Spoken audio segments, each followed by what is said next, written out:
Welcome to GardenDC, the podcast about everything gardening in the Washington, D.C. and Mid-Atlantic region. I'm your host, Kathy Jentz.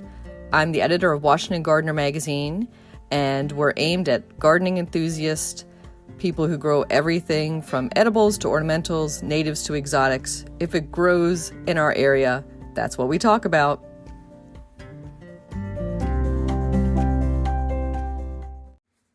Welcome to episode 134 of the GardenDC podcast. In this episode, we talk with Sam Hoadley of Mount Cuba Center all about Carex for the Mid-Atlantic region. The plant profile is on pink muley grass, and we share what's going on in the garden, as well as some upcoming local gardening events in the What's New segment. We close out with Dr. Alan Armitage, who shares the last word on common sense gardening. This episode, we're joined by Sam Hoadley. He is the Manager of Horticultural Research at Mount Cuba. Welcome, Sam. Thank you, Kathy. Thanks so much for having me. Thank you for joining us. And Sam, we previously had two Mount Cuba coworkers on the GardenDC podcast, and that was Amy Highland talking about Trilliums and George Coombs talking about the garden Phlox trials that you had put on a couple years ago. And today we're going to be talking to you all about the very brand new, and I'm like smelling the report right now, Sam. Yep. A fresh ink off the printing press of the Carex for the Mid-Atlantic region report that you all just put out. That's fabulous. Yeah, no, we just released it on the website on the 17th, so brand new. Great. Yeah, and before we go into all things Carex, we like to ask on the GardenDC podcast, were you born with a green thumb, Sam, and chlorophyll in your veins, or did horticulture come later in life? Horticulture, at least being outdoors, was always kind of part of my life. I grew up in north central Connecticut, in kind of a woodland area, and the woods were really my playground growing up. And I think that early exposure to being outside, that early love of nature that was instilled in me, really kind of stuck with me forever. And I think, one of those rare cases of someone who really knew that, what they wanted to do very early in life. My college search, I did that search with that desire in mind to be working with plants, and eventually went to University of Vermont, where I got my sustainable landscape horticulture degree, and then continued my horticulture career at Longwood Gardens before coming to Mount Cuba Center. And now you're settled down here in the Mid-Atlantic. Yep, exactly. And so for your home garden, we'll ask you a little bit about what that looks like and what you like to grow. Sure. So my home garden is very wild, very naturalistic, but it's a lot of fun, and it's really designed with wildlife in mind. So our research reports, and I'll kind of reference them a little bit here, we kind of talk about two different perspectives when we're evaluating native plants. And I will say that my home garden is mostly native, although not entirely. I'd say probably like 90% native, 10% not. And we look at them from the perspectives of beauty. Is it a good garden plant? Will it be a beautiful addition to your home landscape? And then the value part of that, which is, with these plants, be able to support wildlife in your home landscape. And that's the part for me that I pay attention to. So even looking at these reports, I'm paying attention to those plants that are supporting the most insects. We're seeing the most activity on them in the trials. And those are the ones I want to plant at home. Because really my goal is to support as much wildlife as I possibly can where I live. And it's so much fun to see your garden being utilized by birds, by butterflies, by bees. It's probably, to me, the most rewarding part of gardening. And by gardening for wildlife, I think you're meaning not the ones on four legs that that answer to the name of Bambi. Yes. Although they come in there sometimes, and it's just one of those things that happens. But but the primary focus for me is native insects, native birds, as much as possible, to supporting them even in just a home landscape. And for those listeners who didn't listen to the prior two Mount Cuba episodes, we should probably define where Mount Cuba is and talk a little bit about its mission. Yes, absolutely. So Mount Cuba is located in northern Delaware in Hockessin, and we were the former estate of the DuPont Copeland family, who were originally from Litchfield, Connecticut, and moved down to this area when Mr. Copeland was working for DuPont.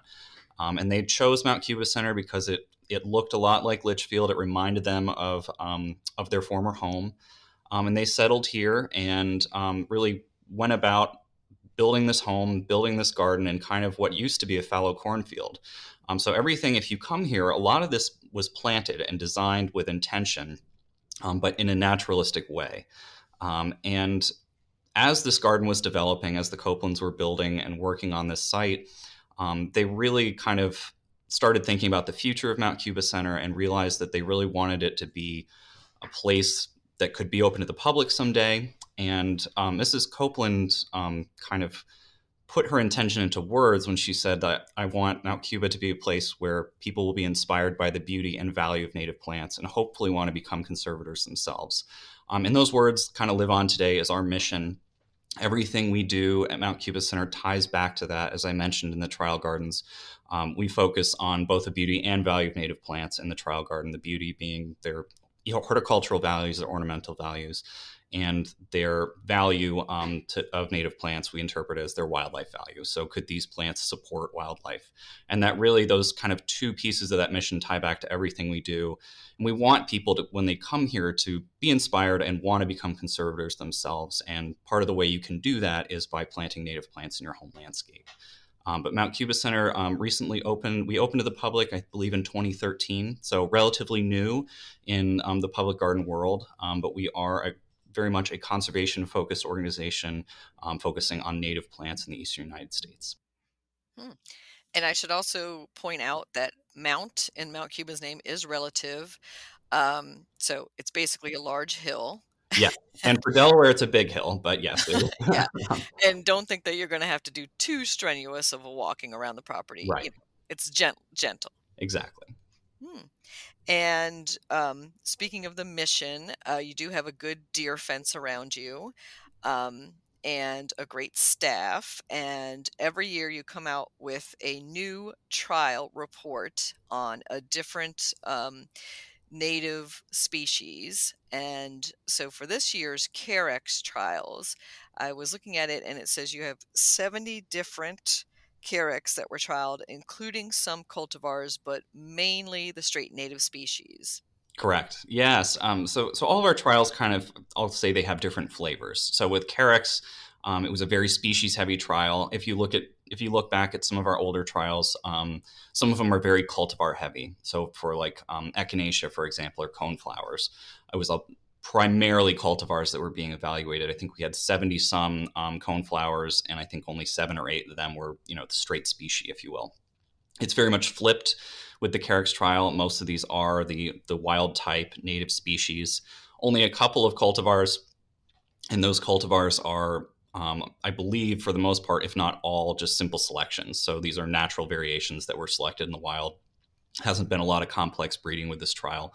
And we're essentially just taking these 70 plants and seeing how they perform in common garden conditions and what we consider to be average garden soils in both shade and full sun. So we had all 70 plants in both conditions to kind of test their tolerances. Mm. And that's a good point about that they're selected cultivars and not bred, and they're not crossed with, say, some of the Asian Carex or others. Yep. Hmm. And so also all of these won't be available to all home gardeners. And that's kind of a difference, I think, from some of the previous trial reports I'd read, like the echinacea you pointed out, where most of those were available in the trade. A lot of these might be hard to source. Some of them may be hard to source, but the majority of the top performers, which ended up being 16 of the 70 different Carex that we featured in our research report, the majority of those 16 are either somewhat commercially available or readily commercially available. You will, if you look for them, you should be able to find them. And a few of them we're hoping will become more available as time goes on. There was a couple of species. One I'll probably mention later on is Carex woodii. That's out there commercially, but it's one that I think is really going to catch on, and you're going to see show up more and more commercially because it's such a great garden plant, at least from what we saw in the trials. So there are a few that I think will become more available going forward. And it's true there are a handful of species that are scarcely commercially available, if commercially available at all, that were not necessarily top performers. But it's possible that those two may end up in cultivation someday. And I think your report plays an important role in actually creating that market. So if I open that up and, read great things about one certain Carex and go to my local garden center and ask for it, that's going to pass down the line to the growers and create that market for it. Right, and those are the two big target audiences for us. It's homeowners and it's the nursery industry. You kind of can't have one without the other, and we really want to help both the nurseries and homeowners make good informed decisions and have success when gardening with native plants. We want people to do well with natives, so then they'll want to plant more natives in their home landscape. And continue with that conservation at home kind of model. The physical setup of the trial itself, I came and visited this in July. It was a hot day, but it was still a nice day Sure. to come and see the Carex. Yes. I definitely appreciate the shade side of the things, which is Yes. under a giant shade cloth. Right. And then you have the full sun side of things. And are you using supplemental water? You said you're using basically average home conditions. Yeah, we try to give these. I don't want to use the word neglect, but we have very, very little input in the trials after that first year. So the trial was actually 5 years. We were collecting data for regular garden data for 3 of those years, and then a mowing trial that last year. But the first year when those trials are put in the ground, we may supplementally water when needed, and even that's sparingly. Just when we might have dry periods, we'll give them a little bit of extra water, but there's no irrigation in the trial garden. It's just all hand watering. After that first year, those plants are on their own.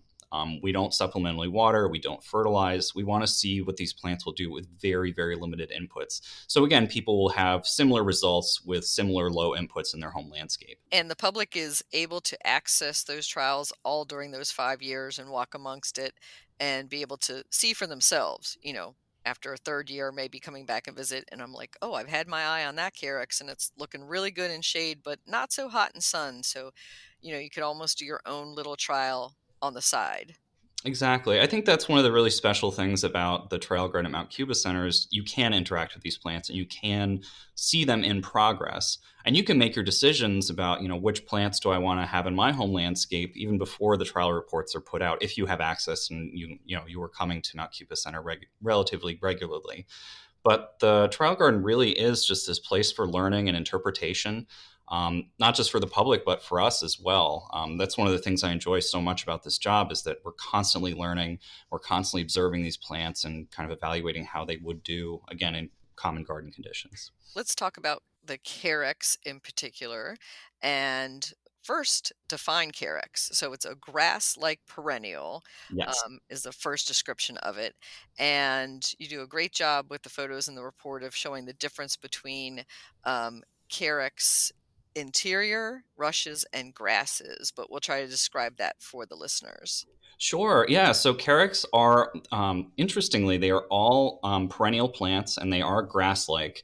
And when I say interestingly, all perennial, a lot of other plant families, Carex are in the Cyperaceae plant family.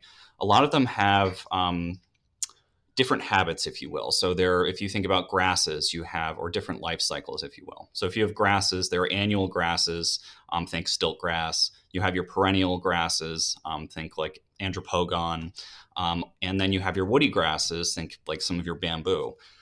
All Carex, despite the size of this genus, which is considerable, despite the diversity of habitats that it's found and the fact that they can be found all over the world, they are all perennial plants.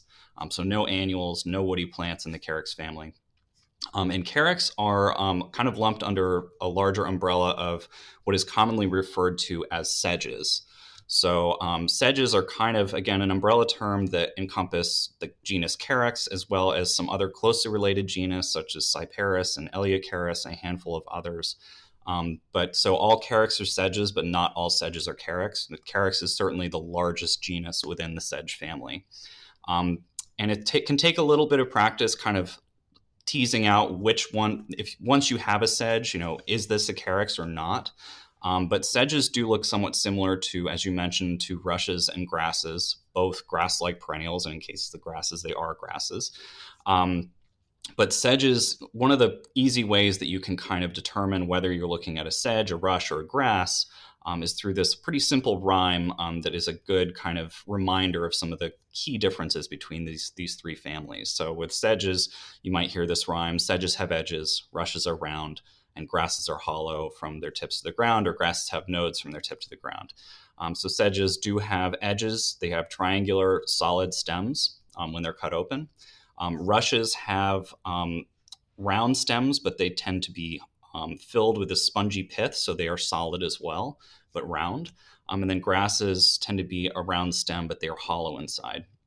And grasses also do have these kind of swollen, jointed nodes as well. Carex do have nodes, but they are much more subtle. It's more of kind of a line that you would look for instead of kind of the swollen joint. So those kind of key differences are great ways to, at a very basic level, understand the differences between these three visually similar plant families. I love that little rhyme. It does help. Yes. And so Carex, usually low growing, kind of mounding, and we'll go into some of those characteristics in a little bit. And the flower isn't, as ornamental, I would say, as ornamental grass in general. And what do you think of the flower, Sam? Some of them, I will say that is true in most cases. Carex are not generally known for ornamental flowers, although there are some that are really beautiful, and I think a handful that are worth growing for their flowers alone. The thing about Carex flowers is they tend to be fairly short-lived, so this is just maybe kind of a week or two that the flowers kind of are giving you that ornamental display. I think the seeds from Carex are actually the really most ornamental part of these plants, besides their foliage, which is what you really want to grow them for. The fruit can last a lot longer. They have these beautiful shapes and structures, which I think add a lot of interest to a lot of these different species. And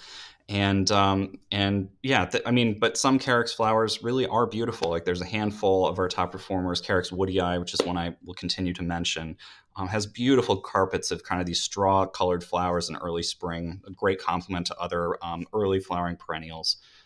Definitely, for that species, it's worth growing for the flowers alone. But a lot of the flowers for Carex are fairly nondescript. And in our rating process, we generally weren't awarding extra points for showy flowers. We kind of thought of them as a bonus. We were really focused in on the vigor of the plants, the foliage quality, those kinds of things that are really what you're growing these plants are for the majority of the growing season. Yeah, I was contrasting that to some of your wildflower trials where you would be Right. rating, the color and the look of the flowers, its floriferousness, and also how many pollinators visited those flowers per day and what Right. pollinators were. So this is a very different trial. Yes, it was unique in a few ways, and you did hit on a very important point there. So with this trial, we were really able to pretty clearly evaluate, the health, the vigor, the beauty of these different plants in the trials. But we were kind of, it was difficult to categorize the value, if you will, of these plants. So as you mentioned, with some of our previous trials, such as echinacea and hydrangea, it was easy to kind of watch those plants and record their pollinator visits. Our pollinator watch team, volunteer team, collects a lot of that data for us, and it gives us a pretty decent idea about which of these plants is able to attract and, in theory, support the most insects in a home garden situation. With Carex, because they're wind pollinated, they're not going to be offering that same value and attracting pollinators like, say, an echinacea or a hydrangea would be. But that doesn't mean that they don't have ecological value. They are host plants, so there are insects that feed on their foliage. Birds and small mammals eat their seeds. The plants themselves can act as habitat, but it's a little bit more difficult to measure that. So a lot of what we were seeing in the trial garden, we were seeing these plants utilized in that way, but it was a little bit more of an anecdotal point of view rather than like a scientific process. We were collecting data on that. One of the most valuable parts of the report, to me at least, was the section on Carex underground and comparing those Carex that are clumpers versus those that spread by rhizomes or root. Yes. Yeah, and they kind of are like, at least in our trial, they broke out into those two kind of major categories: your clumpers and your spreaders. And the vast majority of Carex in the trial were clump forming.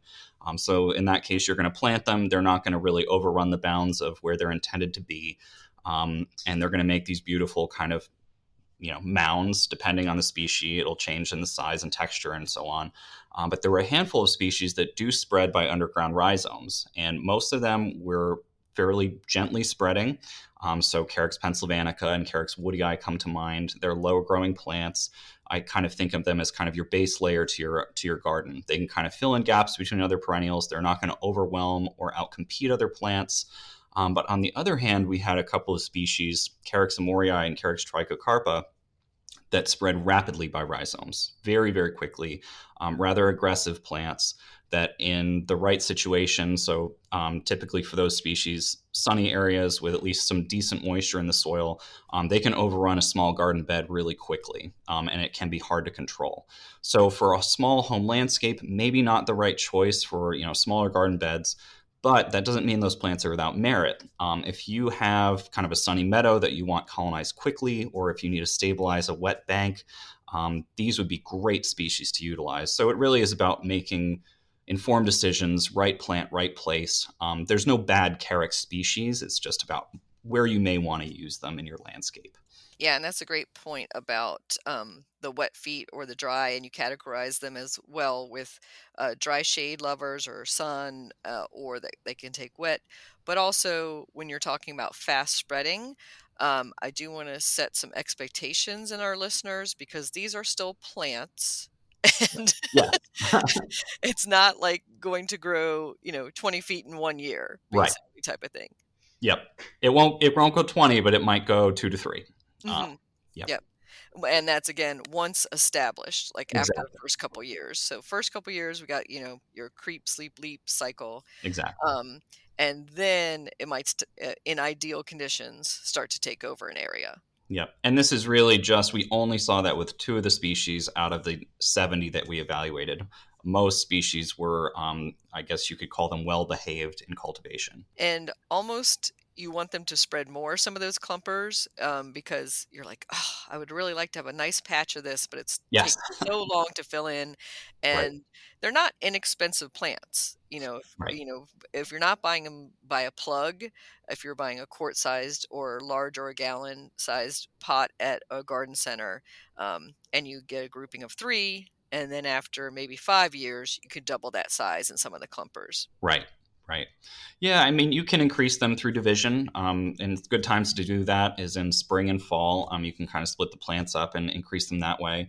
And seed is also a viable option, although Carex seed do need a cold treatment for the most part. And some Carex are a little bit unique that way, as far as what their germination requirements are. But you can increase them at home on your own, but it does tend to be a little bit slow.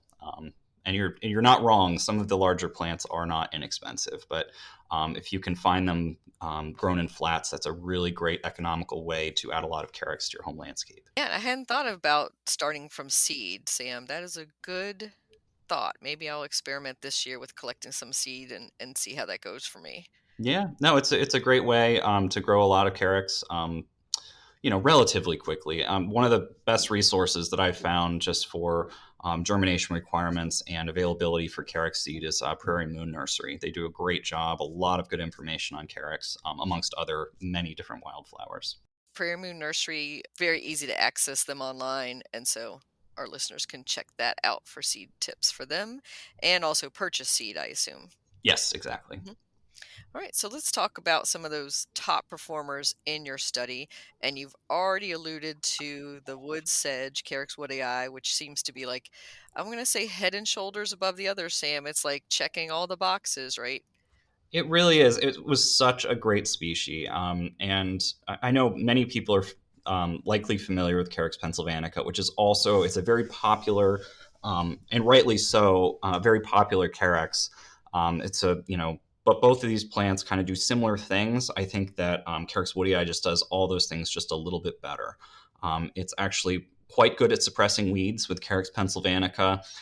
You would always kind of have gaps in between those in that mat of foliage, and there was always be kind of seedlings germinating in there.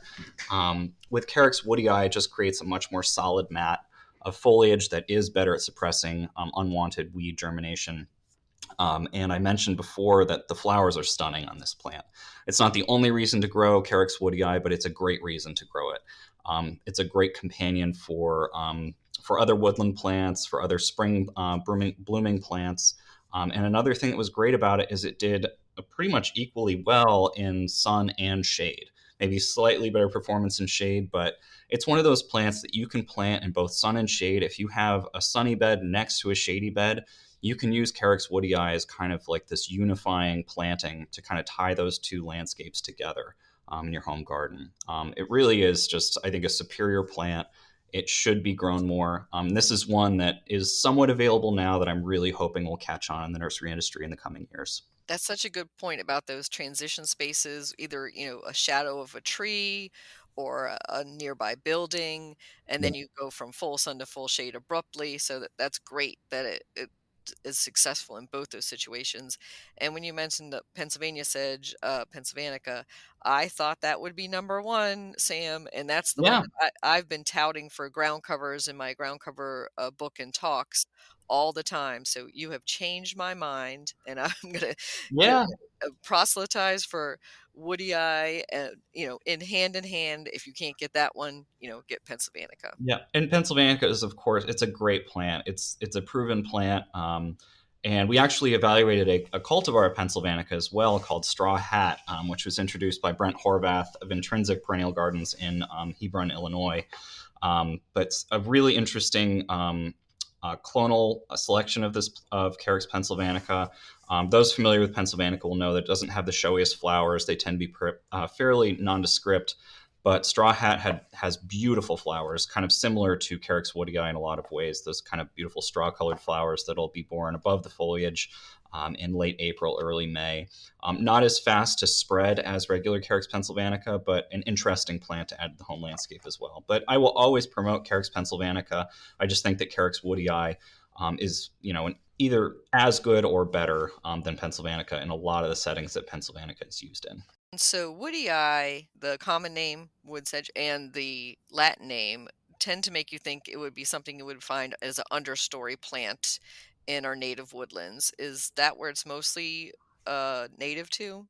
Yes, I believe it's native to somewhat dry open woodlands, Hmm, well drained. But I believe woods actually is a reference to a name. a name. Okay. But it is native to, I believe it is native to kind of high open woodlands in the eastern U.S. All right. So your next two top selections, let's maybe contrast and compare them. So we have the Cherokee sedge and the common broom sedge. Yeah. So both fabulous species. These would be our number 2 and 3 performers. Carex cherokeensis is an absolutely wonderful plant. Very different from both Carex woodii and Carex bromoides. It's just kind of a larger species, and it has a real gravity in the garden. It can be a focal point. You can use it in mass. And one of the really kind of nice features of this plant is it is as close to evergreen as we got in the Carex trial of our native Carex. It kind of holds that dark green emerald foliage for a very long period of time. Only in kind of late winter do you start seeing any bronzing at the tips of that foliage. But I think if you were to plant Carex cherokeensis in a really protected, shaded spot over the winter, you might not even see that. But it's a graceful plant. It's beautiful, has tons of utility, can be grown in full sun as well as shade. It's just a spectacular plant. The only issue that we ever had with cherokeensis is that because it is so evergreen, it does provide cover for wildlife in the winter. And normally that's a great thing that we would really promote and be excited about. But in some cases, that wildlife was voles. And they like to eat the crowns of the Carex cherokeensis in particular, I think really just because it was providing that cover and they could kind of go underneath that plant without being seen by predators. I will say they would cause damage to Carex crowns, but they rarely killed them. And often the next growing season, the Carex would recover, but they would have kind of an awkward period in the spring as they were kind of growing out of some of that winter damage. So just something to keep in mind and consider if you do have vole activity in your home landscape like I do. And then Carex bromoides, another great plant, another clump former, just like Carex cherokeensis, but a little bit more of a little bit of a smaller plant. Has really beautiful flowing foliage. If you are familiar with prairie drop seeds, so Sporobolus heterolepsis, it looks a lot like that plant. But to me, Carex bromoides is kind of like a Sporobolus that you can grow in both shade and sun. This is a really, really great plant for average to even wet soils. Particularly in shade, but again, we showed that it's fairly adaptable to sun as well. But a great foliage plant. Flowers on that one aren't as spectacular as others, but really it's that foliage that you want to grow really bromoides and cherokeensis for. That's a great point that you brought up about the evergreen sedges creating wildlife habitat and protection, which is, you said good and bad. And so getting back to woody eye, that's described as a semi-evergreen. Does that mean it turns brown at the edges during the winter, or in a harsh winter, you would see a lot of foliage damage? Yeah, you tend to see, even at this time of year, a lot of that foliage is kind of browned, which isn't a bad thing at all. And essentially all that it requires is just a slight cutback in late winter, but you likely don't even have to do that. It was just kind of a simple basic treatment that we provided for the entire Carex trial. Each late winter or early spring, we'd give them kind of a cutback just to clean them up a little bit. But a lot of these Carex really don't need it. And with Carex cherokeensis in particular, I would recommend against cutting back that plant too heavily. I think cleaning up those brown tips is totally fine, but if you cut that plant back really hard, Carex cherokeensis is very slow to push new foliage in the spring. So it has a kind of a long period of time where it's going to kind of look like this awkward cut back ball of foliage. But just cutting back those tips and cleaning them up, if you'd like to do that, if you'd like to have kind of a tidy garden, I think that's totally fine. But Carex cherokeensis and another species, Carex plantaginea, are both kind of slow to respond in spring to a cutback. So it's best to just kind of give them a minimal treatment. But with a lot of these more semi-evergreen plants, cutting them back even halfway to 2/3 is a great way to kind of refresh them in the spring and kind of encourage some of that new growth to come through more quickly, or at least more visibly. Great maintenance tips. And since you did bring up Plantagiana, the plantain leaf sedge, is that also the one that's marketed as seersucker sedge, or is that a different sedge? Yep, that's the same one. It's a great plant, and it is commercially available. I love that kind of pleated foliage. It's one of those Carex that you can see it in just the foliage and know exactly what you're looking at. Very recognizable. It's a great plant for covering ground. We use it. There are several beds at Mount Cuba Center that are planted with just Carex plantaginea, and they are spectacular. It's another plant that is as close to evergreen as you can get in our native sedges in the trial. And if you protected it from winter sun in your home landscape, I think it would be very, very darn close to evergreen as well. I do love that one, Sam. And that one almost has a chartreuse look sometimes, depending Yes. on how much sun it gets. Yep. And yeah, that puckered foliage. I mean, Carex are already fairly deer resistant, but I tend to think this one is even more because of that texture. It's certainly possible. And I think always deer resistance is relative, depending on how much food is available for those deer and how hungry they are. But Carex, it's one of the great features of Carex is they are in general very resistant to deer and other mammalian herbivores. And in that trial for the plantain leaf sage, you say the sun rating did not complete trial. Does that mean it burnt out in the sun? Yeah, it just burnt out and didn't survive. And there were a few cases of that. In particular, we saw that in full sun with a few species where they just couldn't handle the full sun, but they did really well in shade. So Carex plantaginea is kind of probably the most extreme example of that, where we had a top performer in shade, but a plant that didn't survive in full sun. And I should mention, to achieve a top performer status in this trial, you had to get to a score of 4.2 out of 5 or better in sun, shade, or both. So it didn't have to be, you didn't have to do it in both conditions, just one of them. But most of these plants, or I shouldn't say most, but many of the Carex in the top performers list did perform at a 4.2 or higher in both sun and shade. Yeah, I'm not surprised about that because my seersucker sedges definitely in a part shade to part sun situation, and they can get a little crispy on the edge if it's, hitting the afternoon sun. For sure, for sure. Morning sun is great. I think once you start getting to that midday and afternoon sun, you really kind of want to have that in some kind of protection during those hours of the day. So our next top performer choice is categorized as large. Maybe can talk a little bit about the sizes of Carex. So you kind of have like the ground hugging little mop heads. And what would you categorize as a medium to a large? Yeah, so small to me is like kind of like a foot and under, is at least in height. Medium would kind of be in that range of 1 to 2 feet, somewhere in there in height, and then large would be maybe 2 to 3 feet and more. And I mean, depending on kind of spread and all things like that considered, those were our general size categories that we gave. So for Carex haydenii, definitely a larger species, much more upright. Kind of reminds me of a miscanthus in a lot of ways. It kind of has that very upright fountain type of shape. Very beautiful plant. Another one that did well in sun and shade. And this is one that I think is worth growing for the flowers alone. They are truly spectacular. I think I wrote in the description, it looks like sprays of white and brown pipe cleaners that are kind of erupting over the foliage. It's really spectacular. And then for the rest of the year, in both sun and shade, the foliage looks great. It's really a worthwhile plant.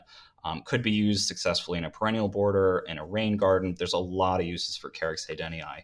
And if you like that look of Carex haydenii, but you want a slightly smaller plant, Carex stricta, which is the next top performer, does very similar things, just in a slightly smaller package. And I was just looking, because they're both clumpers, Yes. they do look like they would meld pretty well in perennial borders and not take over, and kind of Yes. that space where you'd have ornamental grass, but you might have deer issues. Exactly. Yep, and these are both deciduous species.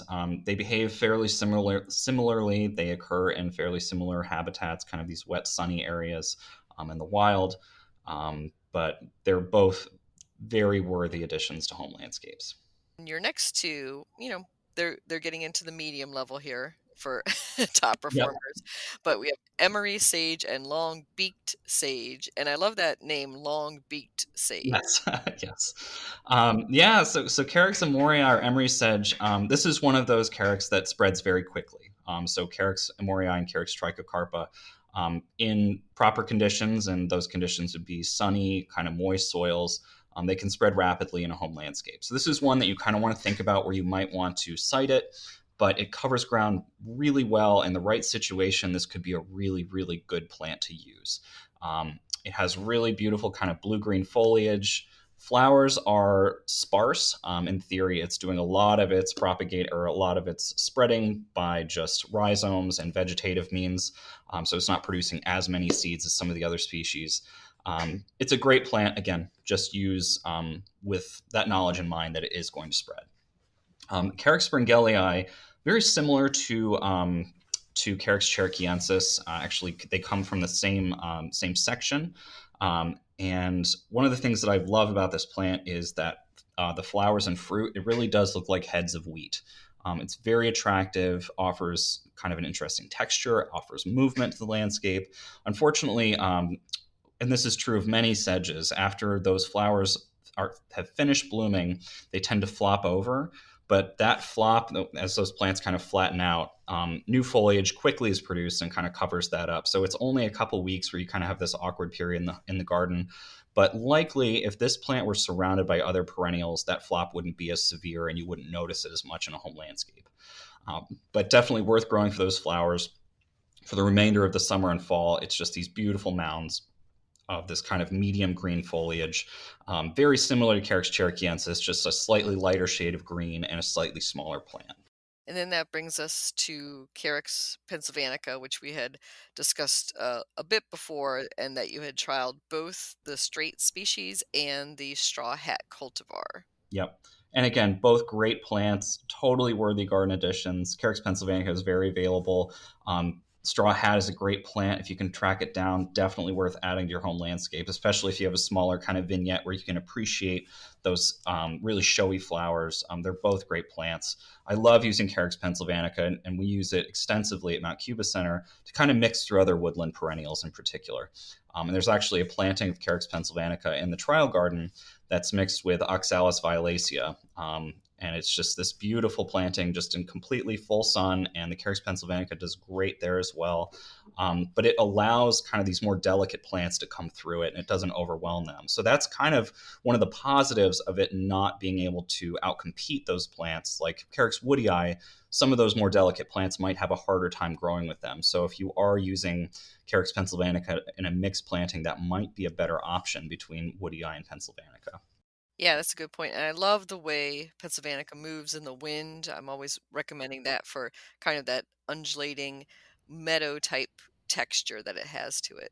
Yeah, absolutely. Let's skip to you had talked about some of the uses of Carex, describing how you use it in the landscape at Mount Cuba, but how about as a container plant? Oh yeah, there's plenty of Carex here. Actually, most of the top performers and most of the Carex in the trial, I think, could be really great container plants, whether they are an accent or a component of a larger container palette, or if they are just that single statement piece in a planting or a planter on its own. I think a lot of these plants would do quite well. I think if you were to plant those, if you were to have those containers in full sun, just be aware of their water needs. But even if you pick the plant correctly, even in a container, they'd probably need pretty low maintenance, and you'd have a very successful planting. And when we say low maintenance, we're talking not talking no maintenance, Right, correct? right. I wouldn't say no maintenance, but as far as the Carex go, I mean, a very limited cutback. Um, but other than that, we've had very little issues with disease. I think in a container, you might have to watch your watering a little bit more than you would with plants just in the ground. But those would be my primary times of care, is kind of that late winter cleanup. If you'd like to do that with a lot of these species, you can. With some of them, a more limited approach would be recommended, like with Cherokeensis and Plantagenea. And then in a container in particular, just kind of keeping an eye on water because they are in kind of a limited vessel there. But very close to no maintenance as far as a container planting would go, or a garden plant would go. And when you say cutback, are you using hedge trimmers or mowers, or how are you doing your cutbacks? So you can do all of the above. You can use pruners. They make there's little like hand scythes that work really really well. You can kind of bunch the plant together and make one simple cut with the hand scythe. Weed whackers work. Mulching mowers work really well. And I mean, it kind of depends on what you're going for, how tidy you want that space to be. After you've completed, obviously the hand methods are a little bit cleaner, but they take a little bit more time. But mowing is a totally acceptable and easy way to cut back a lot of Carex all at once. And actually, we did a mowing trial in the 5th year of the evaluation to see how these plants would handle regular mowing through the growing season. That mowing trial really fascinated me, Sam, since I am into ground covers. And so I always thought of Carex as a ground cover as just leaving it to its full length, Sure. letting it be floppy and letting it, have some movement in it. So doing a regular bi-weekly mowing and treating it like a turf grass was fascinating to me. Do you find a lot of people doing that? No, but I think it was really interesting to kind of learn that you could. And I think in certain situations it could make a lot of sense. But as you mentioned, there's plenty of Carex that you really don't have to mow. And you would consider those and for like no mow lawn situations, or just non-cutback plants that might be combined, that might be in kind of a mixed border. But I think there are certain situations where Carex lawn replacement might make a lot of sense, particularly in smaller spaces or areas that might be difficult for turf grass, say like dry shade or something like that. There's some Carex that would fit that niche really well, and they would be very low maintenance alternatives to turf grass while kind of giving you a very similar aesthetic. Um, so that was really fascinating. But one of the things we kind of learned is that a lot of the Carex were tolerant of being mowed, but only a handful of them kind of gave you that similar kind of turf grass aesthetic. I think the wood sedge again. performed well in that experiment, and again, surprising. But because it's a runner, not a clumper, I think that's, it filled in better and will actually look like a bed of turf grass. And I think in the trial you had your mower set at 4 inches, Yes. which is a really good thing to note.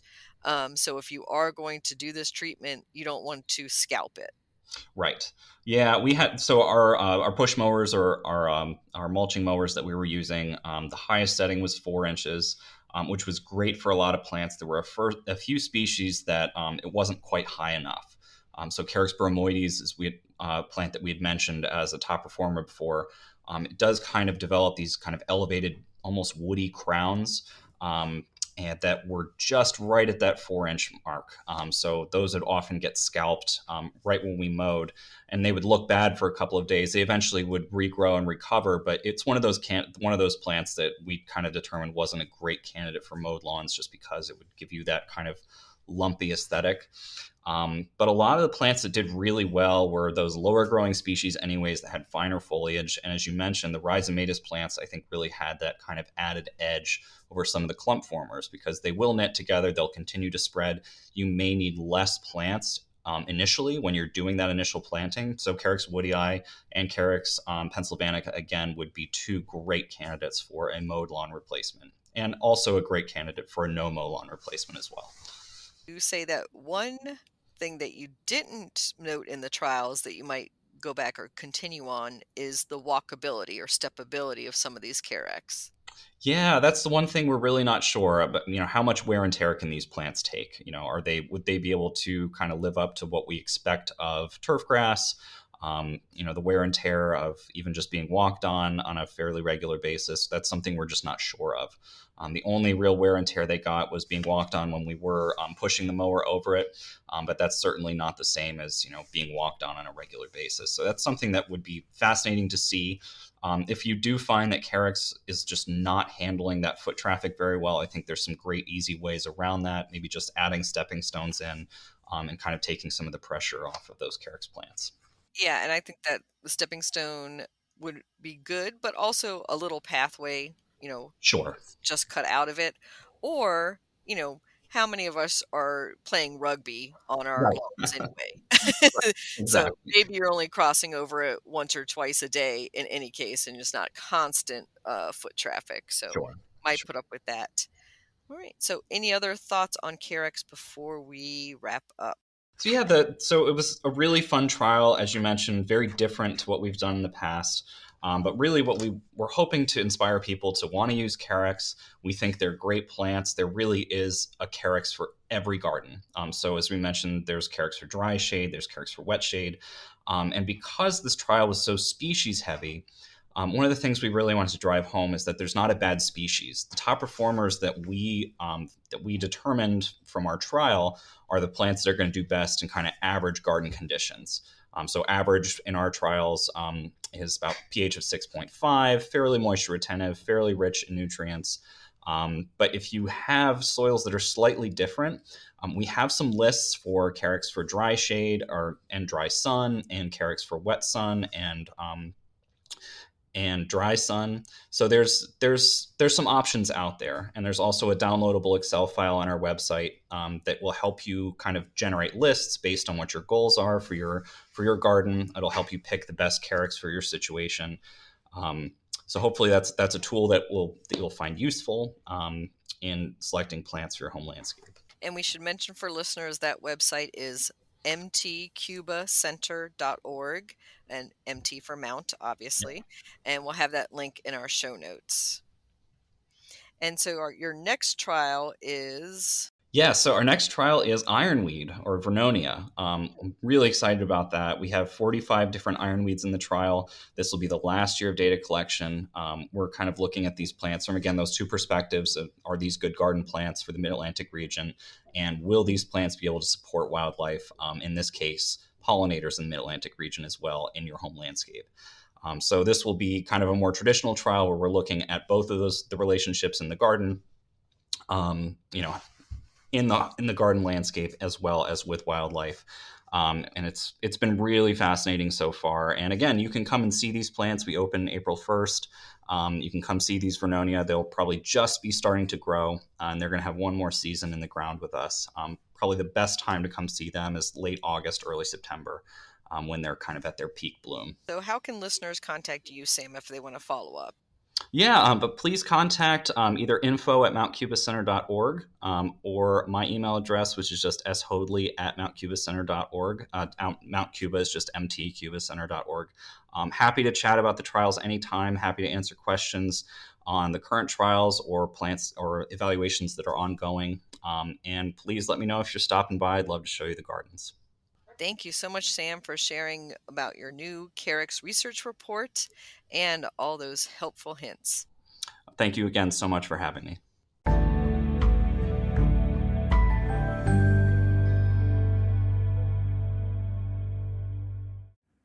Plant profile, pink muley grass. Muley grass is a tough native ornamental grass that is topped in late summer and fall with fluffy plumes of cotton candy pink. It is airy and beautiful. You cannot resist brushing your hands through it as you walk by. It grows to about 3 feet high and wide. Pink muley makes a great border or edge plant. It combines well with the pink flowering forms of echinacea, sedum, autumn joy, and other ornamental grasses. It is native to the southern United States and Mexico. The genus Muhlenbergia contains over 150 species, but only a few are commercially available. It prefers full sun, 6 to 8 hours, but can tolerate part sun. It grows best in well-drained soils, so place it on a slope and amend clay soil well with compost for best results. This grass can tolerate drought conditions, high heat, humidity, and nutrient-poor soils. Pink muley is disease and pest resistant. The only maintenance needed is to prune it back to about 1 foot high in late winter or very early spring. There is a white version called White Cloud that is equally as stunning and traffic stopping. Pink muley grass. You can grow that.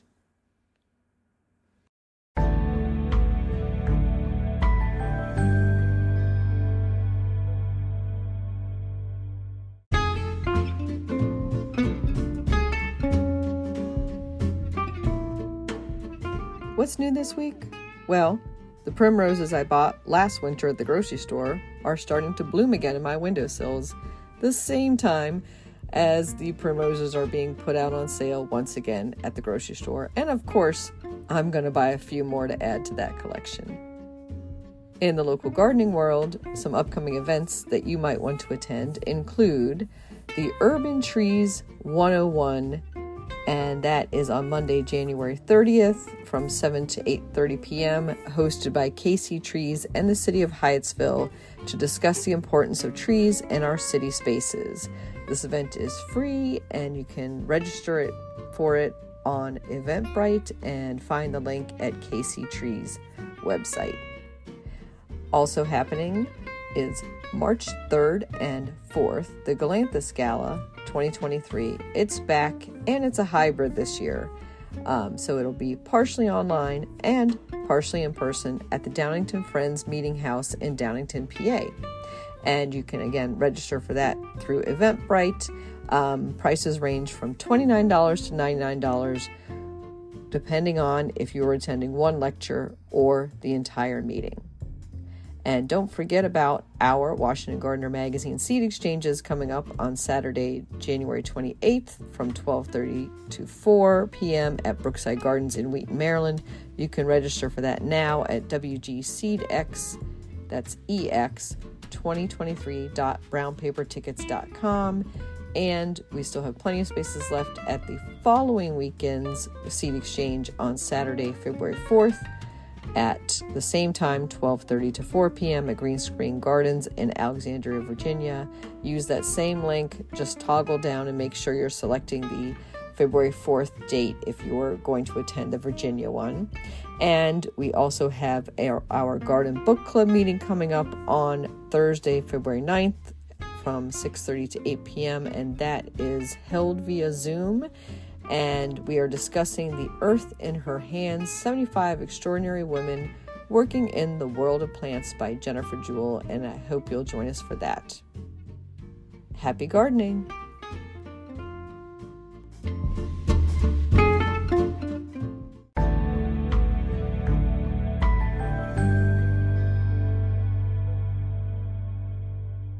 Get low-maintenance alternatives to lawns with Ground Cover Revolution by Kathy Jentz. Reducing the lawn is among the biggest trends in homeownership, with an endless stream of homeowners looking for an eco-friendly alternative to a traditional turfgrass lawn. In the last few years alone, over 23 million American adults converted part of the lawn to a natural landscape, and now they're looking to do even more. The biggest challenge to adopting this new ideal of the perfect lawn, knowing how and when to replace your turf, and which plants are the best ones for the job. Ground Cover Revolution is here with all the answers you need, and some you didn't even know you needed. Included are 40 in-depth profiles of plants and an incredibly useful chart giving you all the specifics on each of those choices for quick reference and to make your ground cover selection process even easier. Whether you want to replace the entire lawn or just reduce the amount of land dedicated to turf, Ground Cover Revolution will help you usher in a new and improved idea what a beautiful lawn should be. Available February 7th, 2023, and you can pre-order it now at Amazon.com or bookshop.org.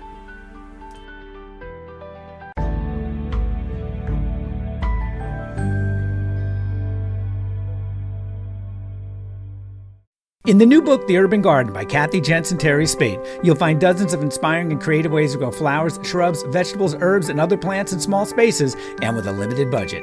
Whether you want to grow on a balcony, rooftop, front stoop, or a tiny urban patio, turn your growing dreams into reality and build a gorgeous and unique garden that showcases your personal style while still being functional and productive. With the ingenious ideas and resourceful tactics found here, you'll be maximizing yields and beauty from every square inch of your space while also making a lush outdoor living area you'll crave spending time in. Whether you're growing edible plants or beautiful flowers, the 101 amazing growing ideas found in the urban garden will turn your tiny urban yard into a treasure trove of green you'll be proud to share with family and friends.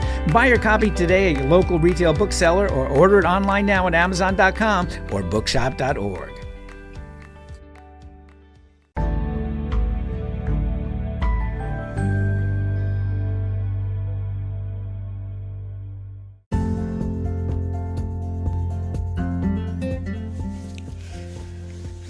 Good day, everybody. It's Dr. A, a.k.a. Dr. Alan Armitage in the garden with the last word. And today's last word is about common sense gardening. There are, count them, at least 7 books on gardening for dummies. That's how complicated we have made gardening. There are books on how to prune hydrangeas, entire books on how to prune roses or clematis, entire books on how to pronounce botanical names. I think it's time that we gave our daughters, our neighbors, our friends a bit of a break on this gardening thing. Let's get some common sense back into gardening. So the last word I want to talk about today is this thing we call pruning, cutting back, or whatever you want to call it, so that your shrub, generally shrubs, woody plants, look better than they did before you did it. Let's put this pruning thing in perspective. Nobody is out in their native habitat of a hydrangea or a viburnum or a spirea or whatever with a pair of secateurs. The deer may do a little pruning, whatever, but nobody's out there doing it. So the plant itself is just fine if you leave it alone. But we have a garden and we want our plants to have more flowers, to have a better form, whatever reason. So we do this thing we call pruning or cutting back. Entire books. Here's my next book on pruning. It is 4 words. Cut back after flowering. That is all you have to know. My daughter does not need to know whether it blooms on new wood or old wood. Who cares what wood if she cuts it back after flowering? There's no schedule or deadline as to whether it's a day after flowering or a week after flowering or even a month after flowering.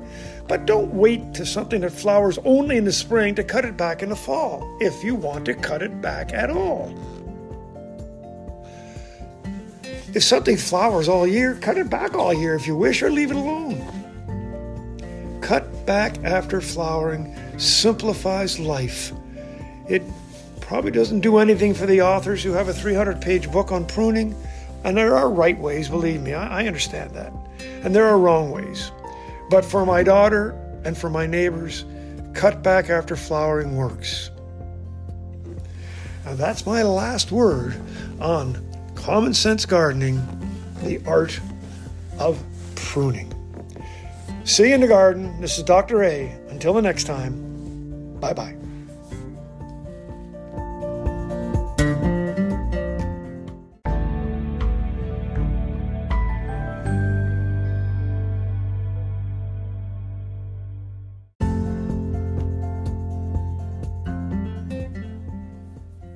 Thank you for listening to GardenDC. You can become a listener supporter for as little as 99 cents a month by going to anchor.fm/GardenDC/support. Another way to support this podcast is to subscribe to our monthly digital publication, Washington Gardener Magazine. To do so, go to WashingtonGardener.com. Thank you.